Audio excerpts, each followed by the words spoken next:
नमस्कार। आकाशवाणी की राष्ट्रीय विज्ञान पत्रिका विज्ञान भारती में आपका स्वागत है। मैं हूं मनोज माइंडकर और मैं नवोदिता मिश्रा।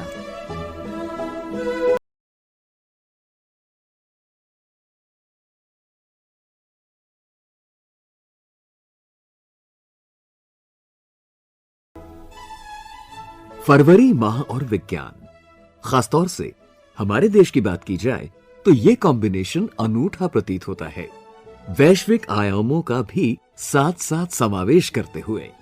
अब यही देखिए, कुछ ही दिन पहले हमने विश्व रेडियो दिवस मनाया।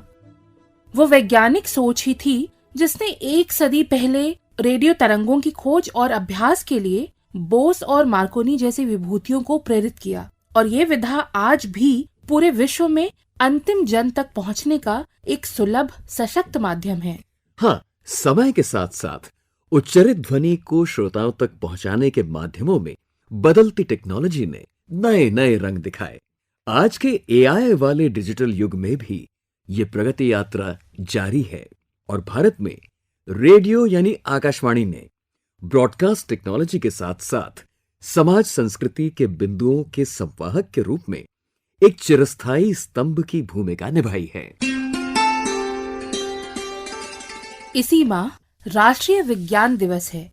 इस वर्ष की थीम है global science for global wellbeing.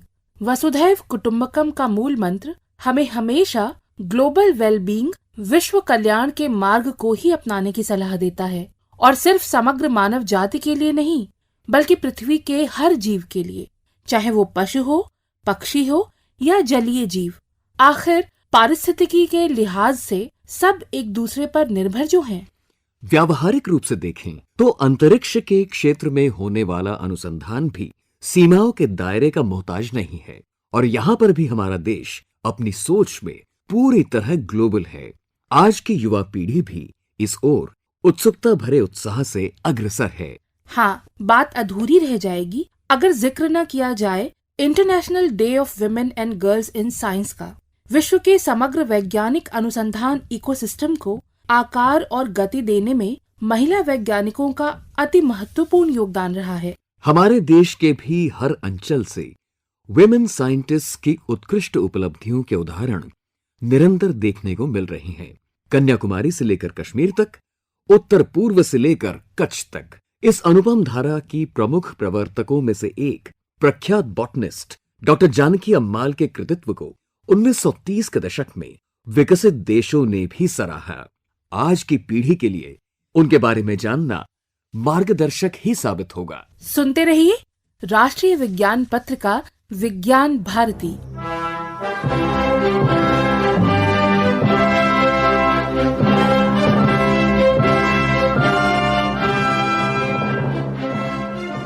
एक जमाना था जब अंतरिक्ष अनुसंधान एक गंभीर उच्च संस्थागत विषय था, और देश के कुछ शीर्षस्थ वैज्ञानिकों के कार्यकाल की ये हमें हमेशा याद दिलाता है।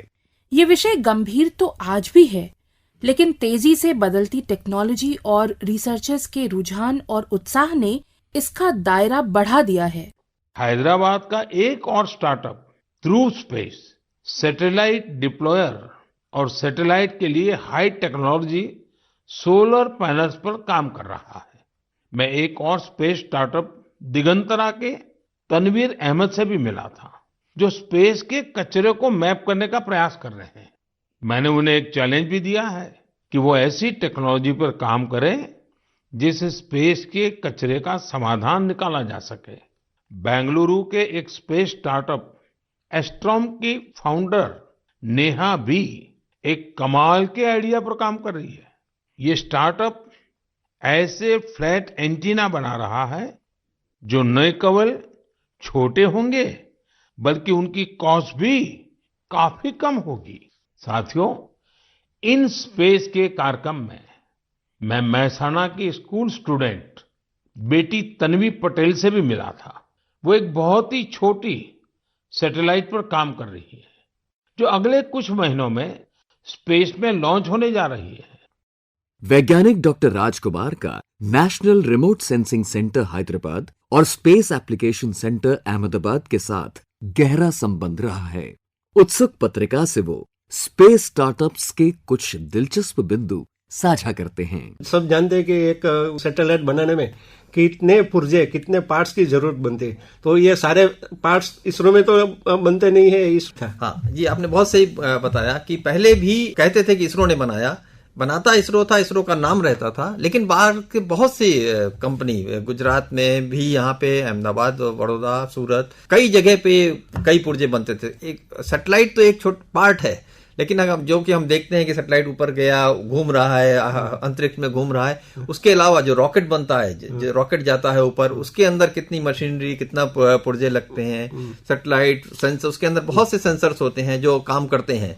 हम लोग को ऊपर से बहुत कम दिखता है, तो उसमें छोटे छोटे जो पुर्जे हैं, जो भी और आवश्यक सामान है, वो बनने के लिए बाहर से बहुत कंपनीज बनाती थी। फिर हम उसको पूरा करते थे, असेंबल जैसे पूरा हम करेंगे, टेस्टिंग पूरी हम करते थे। कोई भी परीक्षण सफल हो, उसके लिए आपके पास इतना कॉन्फिडेंस होना चाहिए कि यहाँ हमने जो काम किया पूरा। तो वो एक्सपर्टाइज तो इसरो में थी और अभी भी है, लेकिन बाहर इतनी नहीं थी। तो उसको जो बताना कि कैसा बनना है, कैसा होना, उसके बाद उसकी टेस्टिंग, वो सब हम करते थे। अभी स्टार्टअप आने के बाद ऐसा होगा, स्टार्टअप इतना सीख रहे हैं धीरे धीरे, और काफी सीखे हुए भी हैं जो बाहर से भी कार्य करके आते हैं, और हमारे जो पुराने लोग हैं उनके साथ वो जुड़ते भी हैं।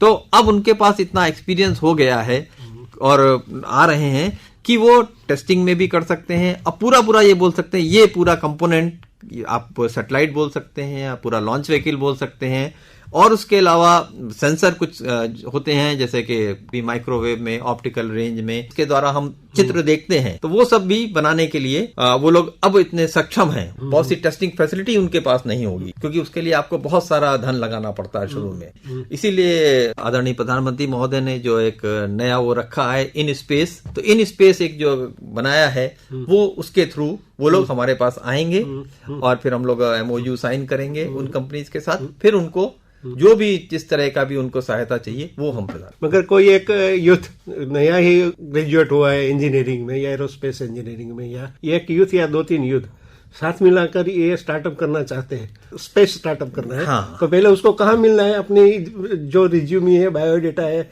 जो भी स्टार्टअप करनी है, वो कहाँ जाइए तो उसको ये सारा उसको मार्गदर्शन मिले? बहुत अच्छा आपने सवाल पूछा, क्योंकि एक या दो स्टूडेंट मिलके कुछ सोच सकते हैं, लेकिन वो उनको पहले तो ये आना पड़ेगा कि क्या करना चाह रहे हैं, ये स्पेस में क्या चीज बनाना चाह रहे हैं, कैसे बनाना चाह रहे हैं, उसका एक उनको पूरा खाका तैयार करना चाहिए।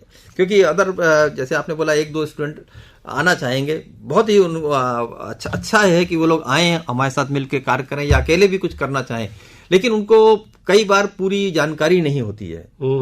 हम लोग पहले ये बताते हैं कि उन लोग बच्चों के साथ मिलकर जो भी आएंगे, कि इसमें आप जो करना चाह रहे हो उसमें ये सफलता मिलने गई, आप इसको ऐसे करो। हम लोगों ने इतने साल में सीखा है कि इसरो ने जो इतने साल में किया है, 50-60 साल में, उसको कितनी मेहनत लगी और क्या क्या उसमें बीच में कठिनाइयां भी आती हैं, और कैसे सफलता हमने प्राप्त करी, तो उनको हम समझाते भी हैं। और इसीलिए आपने देखा होगा कि हम लोग ट्रेनिंग्स करते हैं, बहुत सी स्टूडेंट्स के पास जाते भी हैं, स्टूडेंट्स को बताते भी हैं कि इसरो में क्या क्या कार्य हो रहा है, जिससे कि पहले उनके दिमाग में ये आ जाए कि हाँ, ये कार्य इसरो के अंदर हो रहा है, इसमें हम कहाँ पे अपना योगदान दे सकते हैं।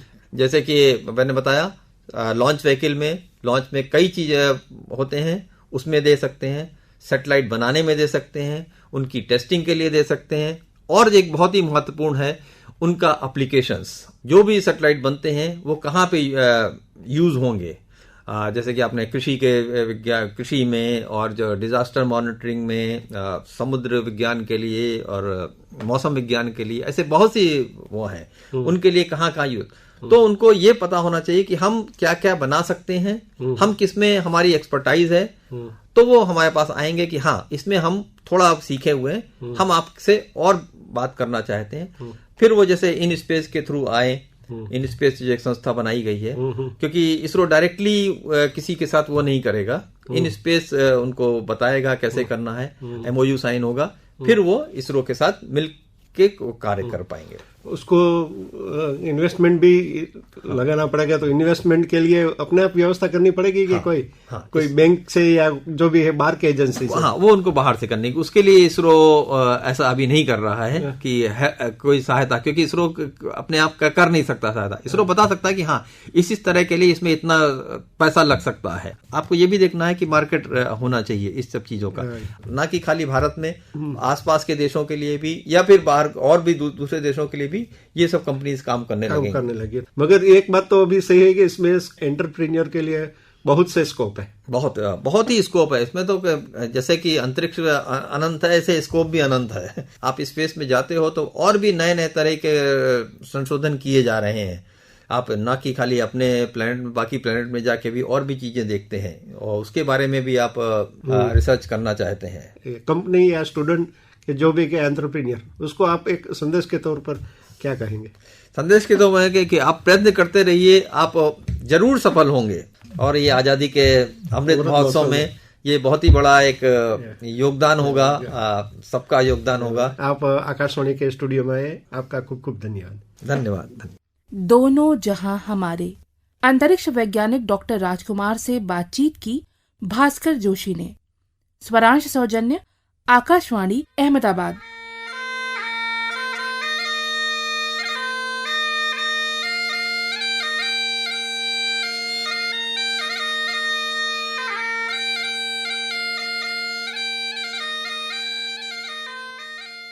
शुरुआत में पत्रिका ने बात की ग्लोबल वेलबींग की।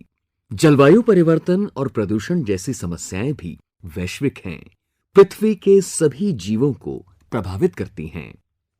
दुनिया में किसी भी बच्चे या युवा से पूछा जाए कि उसका प्रिय जलीय जीव कौन सा है, तो संभवतः जवाब होगा डॉल्फिन। तभी तो कई देशों ने इस प्रजाति के संरक्षण को समर्पित विशेष दिवस भी घोषित किए हैं। गंगा डॉल्फिन तो हमारे देश का राष्ट्रीय जलीय जीव है। आजकल क्या हालात हैं इनके, जानने के लिए डुबकी लगाते हैं सूसू के संसार में।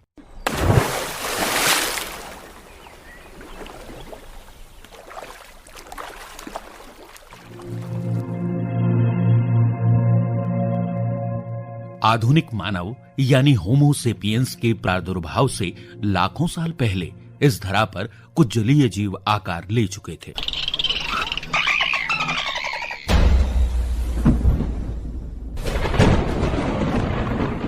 इनमें से एक जीव प्रकृति की विभीषिकाओं को झेलता हुआ हमारी नदियों और सागरों में जीवित रहा, किंतु मानवीय हस्तक्षेप ने आज इस प्राणी के अस्तित्व पर प्रश्न चिन्ह लगा दिया है। संकट के दौर में फंसे इस जलीय जीव का नाम है dolphin. It is one of the oldest living creatures on the earth. किसी भी रिवर में हमें ये मिलती है तो हम समझ सकते हैं कि वहाँ का जो वाटर की क्वालिटी वो काफ़ी अच्छी है। हर कोई डॉल्फिन कंजर्वेशन के लिए कंट्रीब्यूट कर सकते हैं। ये हमारी जिम्मेदारी है कि जो हमें धरोहर में मिला हम उसको आने वाली पीढ़ी के लिए छोड़ के जाएं।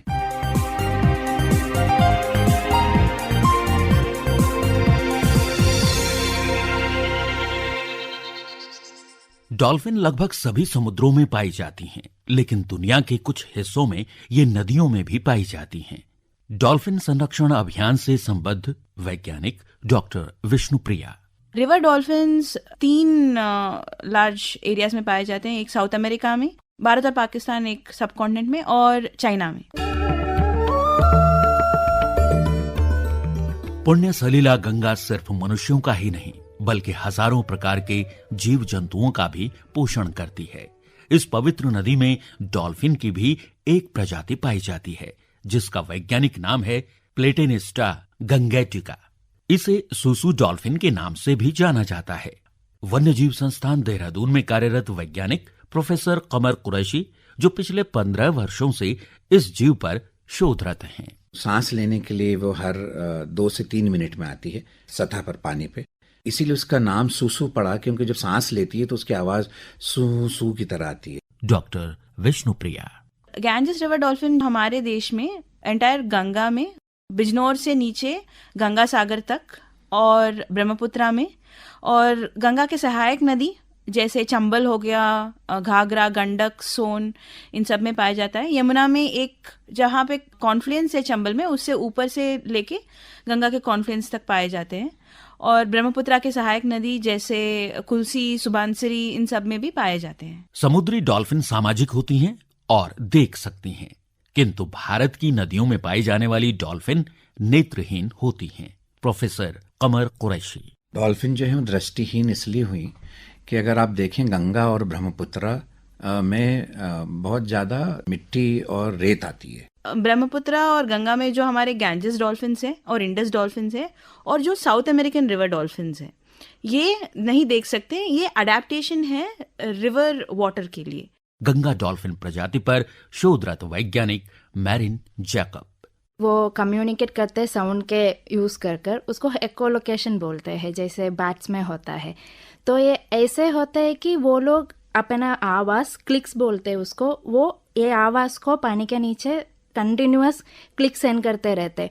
और एक क्लिक को यूज़ कर उन लोग को पता चलता है कि उसके आसपास कुछ उसका प्रे है। तो इन लोगों का ये एकोलोकेशन हाईली डेवलप्ड है। वैज्ञानिक गार्गी रॉय चौधरी। इन डॉल्फिन्स का मरीन डॉल्फिन्स के तरह कोई स्पेसिफिक सिग्नेचर विसल्स नहीं होता, और ये इकोलोकेशन सिर्फ प्रे ढूंढने के लिए नहीं बल्कि थ्रेट असेस करने के लिए भी यूज़ करते हैं। जैसे मानो जाले हों तो वो जालों से बचने के लिए भी इकोलोकेशन का इस्तेमाल करते हैं।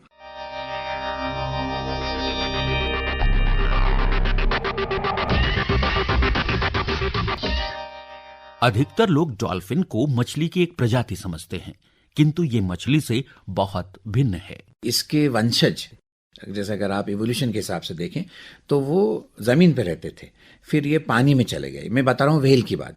फिर जब भारत जब एशिया महाद्वीप का हिस्सा नहीं था, बीच समुंदर में था, वो आके जब जुड़ा तो समुंदर बीच में आ गया। तो ये समुंदर में जल जीव रह गए, उन जल जीवों से उत्पन्न हुई डॉल्फिन। तो ये स्तनधारी है और ये अपने बच्चे को दूध पिलाती है। वो माँ के साथ रहता है, वो स्तन पान कुछ महीनों तक करता है, फिर वो मछली खाने लगता है। डॉल्फिन को बहुत बुद्धिमान जीव माना जाता है। ये नए परिवेश के अनुरूप भोजन ढूंढने के लिए नई रणनीतियां बनाने में सक्षम होती हैं। डॉल्फिन बहुत इंटेलिजेंट लगती है मुझे, क्योंकि वो क्या करती है, जब ये फिशरमैन नेट्स में फिश पकड़ते हैं, वो जाके उस नेट से फिश लेके चली जाती है।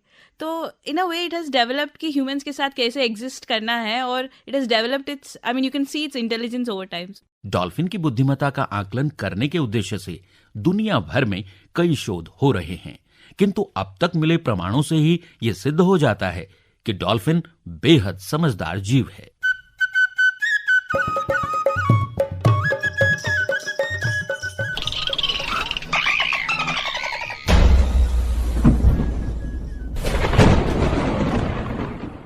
जल और ध्वनि प्रदूषण के कारण आज गंगा डॉल्फिन संकट के दौर से गुजर रही है। प्रोफेसर कमर कुरैशी। जो आवाज अभी आप सुन रहे हैं, यही आवाज अगर हम पानी के अंदर सुनेंगे तो ये 5 गुनी ज्यादा हो जाएगी। Gargi Roy Chowdhury. They can adapt to the natural variation of the river, but अगर हम कोई मोटराइज बोट चला दे या ऐसा कुछ कर दे तो ऐसा हो सकता है कि उनके कम्युनिकेशन में कुछ प्रॉब्लम आ जाए। अगर हम साउंड बढ़ा दे तो उनको ये थ्रेट असेस करने में काफ़ी दिक्कतें आ सकती हैं। हो सकता है कि कोलाइड कर जाए वेसल्स के प्रोपेलर से, या उनको दिक्कतें आ सकती है। यदि हम नदियों और विशेषकर गंगा के प्रदूषण की बात करें तो इसे 4 श्रेणियों में वर्गीकृत किया जा सकता है। विनीत सिंह, जो डॉल्फिन पर पर्यावरण प्रदूषण के दुष्प्रभावों का अध्ययन कर रहे हैं। भारत में इस समय 72,000 मिलियन लीटर पर डे का डिस्चार्ज सीवेज का होता है, बट जो ट्रीटमेंट की अगर हम बात करें तो हम सिर्फ उसका 44% ही ट्रीट कर पा रहे हैं। जो रिमेनिंग 66% आपका सीवेज है वो विदाउट एनी ट्रीटमेंट आपका सिर्फ रिवर सिस्टम में जा रहा है। इसके अलावा हम एग्रीकल्चर की बात करते हैं, लगभग आपका 70 से 80% जो आपका सरफेस और ग्राउंड वाटर है वो इरीगेशन के लिए एग्रीकल्चर में जाता है, बट जो रिटर्न में आता है वो आता है आपका एग्रीकल्चर रन ऑफ, जिसमें बहुत सारे पेस्टिसाइड्स, आपके फर्टिलाइजर और ऑर्गेनिक मैटर्स होते हैं जो आके रिवर को पॉल्यूट करते हैं। इसके अलावा अगर हम गंगा की बात करें तो 500 से 600 गंदे नाले हैं जो सीधे आके गंगा में गिर रहे हैं। जो इंडस्ट्री से टॉक्सिक वेस्ट आता है वो सब गंगा में जा रहा है। और चौथा बात करें तो हम वो है आपका प्लास्टिक पॉल्यूशन।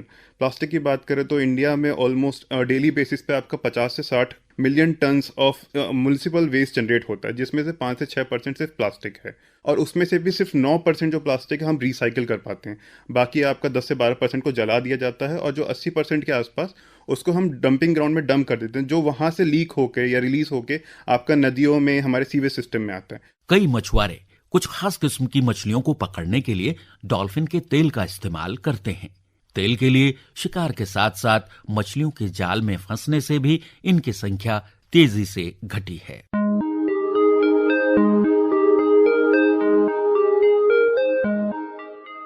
देहरादून स्थित भारतीय वन्यजीव संस्थान डॉल्फिन सहित 4 लुप्तप्राय जीव प्रजातियों के संरक्षण के लिए एक विशेष परियोजना पर कार्य कर रहा है। डॉक्टर विष्णुप्रिया, हमारे 2 प्रोजेक्ट चल रहे हैं रिवर डॉल्फिन पे। एक तो development of conservation action plan है, और दूसरा है range wide river dolphin estimation. इस परियोजना के अंतर्गत वन्यजीव संस्थान के वैज्ञानिकों ने कुछ अभिनव प्रयोग किए हैं। प्रोफेसर कमर कुरैशी, जो गंगा डॉल्फिन संरक्षण टीम के प्रमुख वैज्ञानिक भी हैं, एक डिवाइस बनाया जिसको पिंगर बोलते हैं। ये नेट पे लगा दिया जाता है, तो उसका एक्सपेरिमेंट किया हमने। तो नेट पे लगाने से जो है आवाज़ करता है डॉल्फिन की तरह, तो डॉल्फिन सुन सकती है। तो वो ये हमने पाया कि उसकी वजह से नेट एंटेंगलमेंट जो है वो कम हो जाता है। तो हम ये कोशिश कर रहे हैं कि मछुआरों को ये बहुत कम दाम में या फ्री में दिया जाए सरकार की तरफ से, तो उससे जो है जो इंटेंगलमेंट की वजह से मरती हैं उनकी संख्या कम हो जाएगी। और ये भी कोशिश कर रहे हैं कि जो मछुआरे हैं वो इससे जुड़े हुए हैं, जो गरुआ और वाचा 2 मछलियों को पकड़ते हैं। तो ये कोशिश है हमारी कि उनके साथ बात करके कि डॉल्फिन का ऑयल ना यूज़ करें, आप दूसरे तरीके से उन मछलियों को पकड़ें। और हमारा तीसरा है कि कोशिश ये कर रहे हैं कि ऐसे जहाज़ और इंजन लगाए जाएं बोटों में, ताकि वो आवाज़ कम करें, और जो प्रोपेलर हैं, जो पीछे जो नाव को चलाते हैं एक्चुअली, उसके लिए एक डिवाइस आता है, ताकि वो उस डिवाइस की वजह से उससे टकराए ना। डॉल्फिन के संरक्षण के लिए जन जागरूकता बेहद जरूरी है। डॉक्टर विष्णु प्रिया का मानना है कि इसके लिए हर भारतीय अपना योगदान दे सकता है। जैसे छोटे छोटे काम है जो हम अपने डेली लाइफ में करते हैं, जैसे आप टूथ ब्रश कर रहे हैं तो आप नल खोल के टूथ ब्रश करते हैं, तो पानी को बचाना बहुत असर पड़ता है डॉल्फिन की पॉपुलेशन पे भी, क्योंकि ये नदी और ग्राउंड वाटर से जो पानी आता है वो बहुत कम होती जा रही है। तो every drop saved means a lot for dolphins.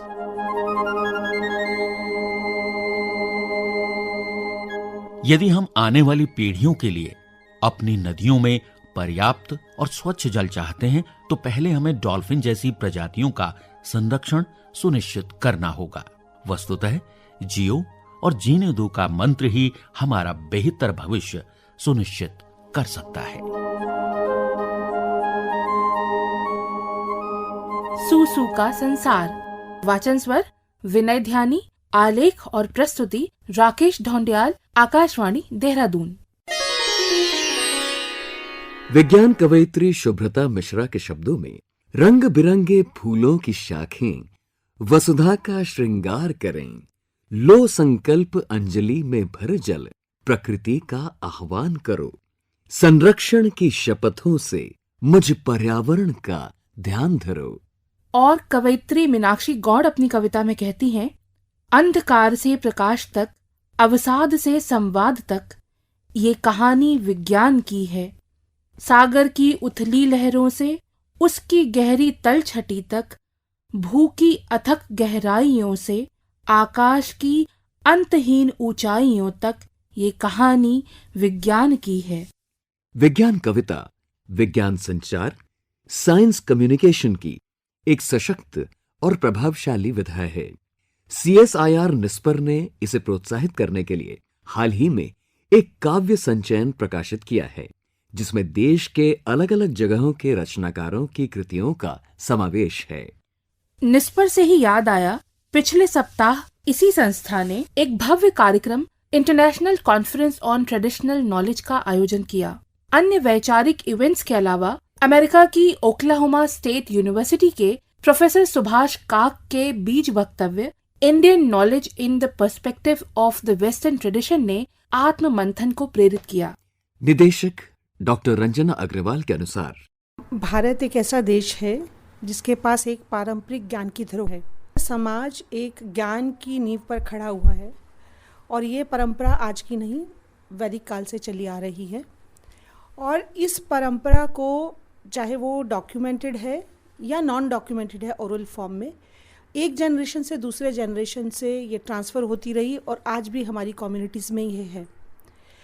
और पारंपरिक ज्ञान अगर आप प्रकृति की दृष्टि से देखेंगे तो एक बहुत प्रकृति के साथ सामंजस्य बिठा कर चलता है और बहुत से लोगों का जीविका का साधन भी पारंपरिक ज्ञान रहा है। लेकिन पश्चिम के विज्ञान के बाद, और मैं ये भी कहूँगी कि जो ये कॉलोनियल पीरियड रहा है, ये जो गुलामी का हमारा समय रहा है, तो हमने अपने ही पारंपरिक ज्ञान को शायद उतना महत्व नहीं दिया। हम देख रहे हैं पिछले एक दशक से पारंपरिक ज्ञान के ऊपर बहुत चर्चा होनी शुरू हुई है। CSIR निस्पर हमेशा से पारंपरिक ज्ञान का प्रचार और प्रसार में रहा है। उसके सुरक्षा, उसको प्रिजर्व कैसे करना है, उसमें CSIR ने हमेशा साथ दिया है। 1942 से वेल्थ ऑफ इंडिया का एक प्रोजेक्ट था जिसमें भारत का फ्लोरा, फौना एंड मिनरल्स, उन सब को डॉक्यूमेंट करना, ये एक बहुत बड़ा दस्तावेज़ CSIR निस्पर ने, पहले उसका नाम PID था, तब तैयार किया था। इसी तरह Indian journal of traditional knowledge, इसका एक जर्नल, स्कॉलरली जर्नल है जो यहाँ से पब्लिश होता है, पीयर रिव्यूड जर्नल है। डिजिटल लाइब्रेरी आप सब जानते हैं, उसकी शुरुआत, उसका अंकुरन जो है वो CSIR निस्पर से हुआ था। तो उसी परंपरा को आगे बढ़ाते हुए प्रधानमंत्री जी के कॉल पर हमने एक नया इनिशिएटिव शुरू किया, Swastik, scientifically validated societal traditional knowledge, कि हम जो ट्रेडिशनल नॉलेज है उसको साइंटिफिक पैरामीटर्स पर खरा पाकर उन कहानियों को समाज के साथ बांटें। तो हमारा जो इनिशिएटिव है उस स्वास्थ्य ज्ञान का है कि हम उसी ज्ञान का प्रचार और प्रसार कर रहे हैं जिसका साइंटिफिक एविडेंस है। और मुझे बताते हुए बहुत हर्ष होता है कि सिर्फ 2 साल के अंतराल में हमने करीबन 28 स्टोरीज ये जो हमारे सोशल मीडिया है उसके ऊपर प्रसारित की हैं। और हमने भाषा का विशेष ध्यान रखा है ताकि भारत के हर जनमानस तक पहुँचे। तो इंग्लिश, हिंदी और भारत की और 15 भाषाओं में हम इनको छोटे छोटे इन्फोग्राफिक्स में, रील्स में, वीडियोस में, पॉडकास्ट में शेयर करते हैं। और आज 3.5 लाख लोग हमारे साथ सोशल मीडिया पर इससे जुड़े हैं। और MyGov प्लेटफॉर्म जो कि सिटीजन एंगेजमेंट का गवर्नमेंट का प्लेटफॉर्म है, तो वहाँ पर क्विज़ के माध्यम से, डिस्कशन के माध्यम से 48 मिलियन पीपल का फुटप्रिंट हमारे साथ है। तो ये जो कॉन्फ्रेंस है ये उसी का एक पार्ट है, क्योंकि एक जर्नी है जो हमको लंबा लेके जानी है। तो इसको हम अंतर्राष्ट्रीय स्तर पर भारतीय ज्ञान परंपरा को कैसे प्रेजेंट करते हैं, कैसे इंटरनेशनल साइंटिस्ट को, रिसर्चर्स को इंडियन ट्रेडिशनल नॉलेज के साथ एंगेज कर सकते हैं, तो ये एक प्लेटफॉर्म है। पिछले दिनों सुर्खियों में रहा इसरो के SSLV D2 रॉकेट द्वारा किया गया 3 उपग्रहों का सफल प्रक्षेपण। ये सैटेलाइट्स हैं EOS-07, JANUS-1 और आजादी SAT-2। 8.7 किलोग्राम वजन का आजादी SAT-2 विशेष यूं है कि इसे बनाया है देश भर की 750 बालिका वैज्ञानिकों ने मिलकर। Semiconductors are playing a critical role in the world in more ways than we can imagine. It is our collective aim to establish India as one of the key partners in global semiconductor supply chains. Semiconductors का महत्व अब जीवन के हर क्षेत्र में तीव्रता से महसूस होता है। बदलते समय के वैश्विक परिप्रेक्ष्य में उच्च गुणवत्ता वाले सेमीकंडक्टर्स की जरूरत बढ़ती ही जाएगी। युवाओं के लिए अच्छी खबर यह है कि all India council for technical education ने बड़े पैमाने पर देश में नए सेमीकंडक्टर डिजाइन कोर्सेज की योजना की घोषणा की है।